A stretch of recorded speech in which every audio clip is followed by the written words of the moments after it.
کہ جہاں کیڑے مکوڑے ہوں ان کے سوراخ میں نہیں. اس سے ایک تو نقصان کیڑے مکوڑوں کو ہوگا کہ تم نے پیشاب کر دیا اس میں ان کے رہنے کی جگہ میں.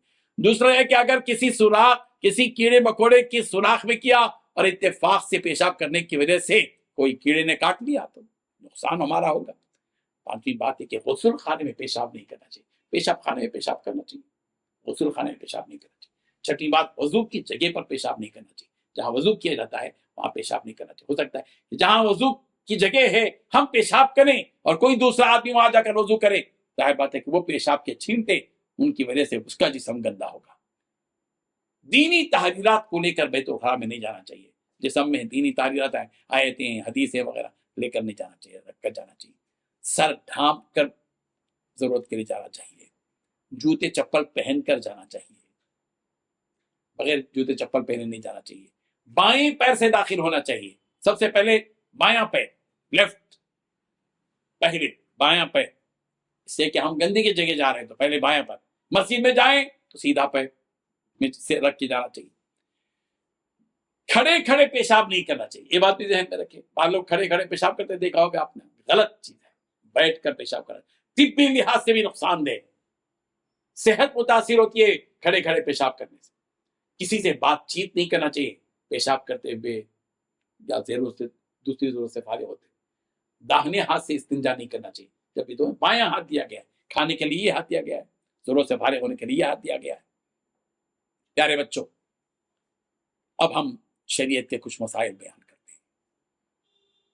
وہ مقام جہاں پیشاب کرنا منع ہے وہ بتا رہے ہیں. آج تک تو آداب بیان کی گئے, اب مسائل بیان کریں. مسجد و عیدگاہ کے آس پاس, قبرستان میں, پانی کے اندر جیسے نہریں, کنویں, حوض وغیرہ کے کنارے اگرچہ نجاست پانی میں نہ گرے, اگے ہوئے کھیتوں میں, پھلدار درختوں کے نیچے, ایسے سائے میں جہاں لوگ اٹھتے بیٹھتے ہوں, راستے میں, مجمع کے قریب, پرنالے کے نیچے, وضو اور غسل کی جگہ, ایسی جگہ جہاں قبلے کی طرف منہ یا پیٹ کرنی پڑتی ہو, چاہے وہ گھر ہو یا جنگل, ان تمام مقامات پر پیشاب وغیرہ کرنا نہیں چاہیے. اسی طرح کسی سوراخ کے اندر ہوا کے رخ پر پیشاب نہیں کرنا چاہیے. ہوا کے رخ پر پیشاب کریں گے تو ہماری ہی طرف آئے گا, جسم گندا ہوگا. سخت زمین پر پیشاب نہیں کرنا چاہیے, اس کے چھینٹے اڑیں گے. نجاست کی ڈھیر پر نہیں کرنا چاہیے, نجاست کا اڑ کر ہمارے پاس آئے گی, ظاہر بات ہے کہ اس کے چھینٹے اڑیں گے. پس جگہ پر بیٹھ کر بلندی کی طرف پیشاب نہیں کرنا چاہیے. بلندی کی طرف بیٹھ کر پس نیچے کی جانب پیشاب کر سکتے ہیں. یہ وہ ساری چیزیں ہیں جن کو ہمیں ذہن میں رکھنا چاہیے. آج ہم اذکار نماز میں, جیسے کہ تم کو سورہ پہلے سبق میں ثنا سکھائی گئی تھی, ظاہر بات ہے کہ ثنا کے بعد اعوذ باللہ بسم اللہ پڑھا گیا تھا. اب ہم سورہ فاتحہ, جب بھی ہم نماز پڑھتے ہیں اللہ اکبر کہتے ہیں, ثنا پڑھتے ہیں, ثنا کے بعد اعوذ باللہ من الشیطان الرجیم بسم اللہ الرحمن الرحیم کے بعد سورہ فاتحہ پڑھتے ہیں. ہر نماز کی ہر رکعت میں سورہ فاتحہ پڑھنا واجب ہے. اسی لیے سورہ فاتحہ یاد رکھو, سورہ فاتحہ کے ساتھ اس کا ترجمہ بھی یاد رکھو. ظاہر بات ہے کہ ہر چیز ہم ترجمے کے ساتھ پڑھیں, سمجھ کر پڑھیں. آج ہم سورہ فاتحہ پڑھیں گے, اس کا ترجمہ پڑھیں گے انشاءاللہ. زندگی بھر سورہ فاتحہ یاد بھی رکھنی ہے, اس کا ترجمہ اور مطلب بھی تمہارے ذہنوں میں رہنا چاہیے. بسم اللہ الرحمن الرحیم. الحمد للہ رب العالمین الرحمن الرحیم مالک یوم الدین ایاک نعبد و ایاک نستعین اهدنا الصراط المستقيم صراط الذين أنعمت عليهم غير المغضوب عليهم ولا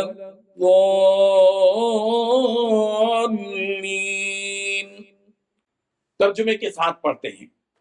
الحمدللہ رب العالمین, سب تعریف, ساری تعریفیں اللہ ہی کی لائق ہیں جو ہر عالم کے رب ہیں. الرحمن الرحیم, جو بڑے مہربان نہایت رحم والے ہیں. مالک یوم الدین, جو مالک ہیں روز جزا کے. ایاک نعبد و ایاک نستعین, ہم آپ ہی کی عبادت کرتے ہیں اور آپ ہی سے مدد طلب کرتے ہیں. اہدنا الصراط المستقیم, بتلا دیجیے ہم کو سیدھا راستہ.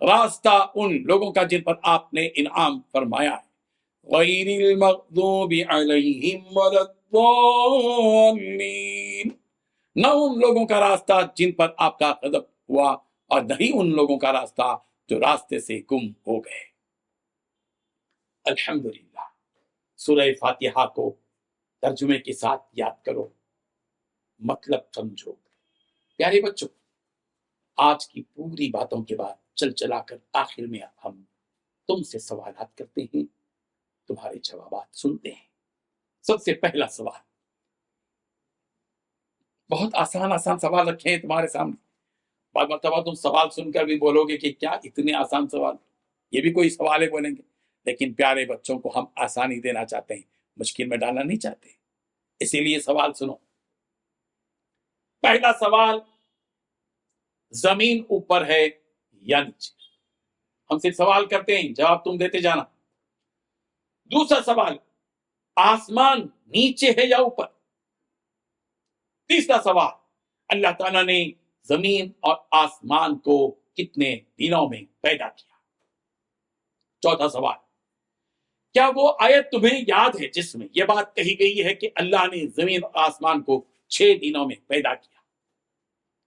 پانچواں سوال، وہ کون سی سورت ہے جس میں یہ بات کہی گئی ہے کہ اللہ تعالیٰ نے زمین و آسمان کو 6 دنوں میں پیدا کیا ہے؟ چھٹواں سوال، پہاڑوں کو زمین پر کس طرح گاڑ دیا گیا ہے؟ ساتواں سوال،